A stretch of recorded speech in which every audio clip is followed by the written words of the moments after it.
Hi and welcome to the Stamp Around UK video hop. So to check out all the amazing other video creators, please click in the links below and you can have a lovely afternoon seeing all the wonderful projects that everybody has done. So the theme for this month is Sparkle and Shine, and I've had this glimmer paper in my stash for absolutely ages and decided it was about time I used it up. And I do love stripes on a card, and thought this would be a really lovely way to subtly show them off, because I've stuck the blue glimmer paper onto balmy blue cardstock. And as you can see, I cut the glimmer paper into 1/2-inch strips, and all I needed was 6 of them, and then stuck them across in one go so that I could do 3 cards in one. So then I grabbed out some of my favourite flower punches and leaf dies, and I'll put a list in the link below, in the description below, for you to, if you haven't got them, you can go and shop for them right away too.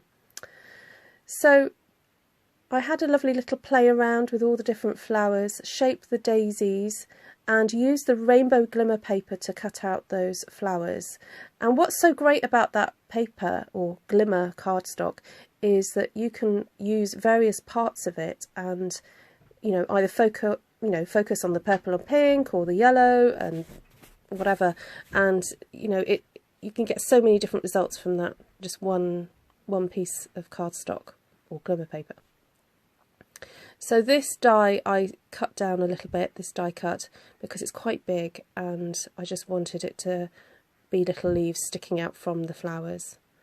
And it's really easy to shape that cardstock in your fingers. You don't need any fancy tools for this. So to make the colours pop, I decided to put a bright coloured matting layer. And if you're someone that struggles with card layouts, this is such a classic, tried and tested format for creating cards. Create a bit of a frame, have a focal point, and have a few things sort of sticking out from that focal point, and you could create some really lovely simple cards.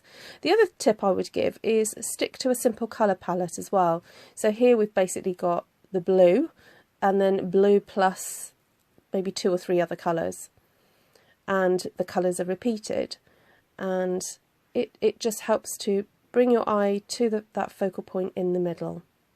And when it comes to focal points, maybe stick to 1, 2 or 3, and if you're going to use 2, put them quite close together so that the eye is drawn right to the middle.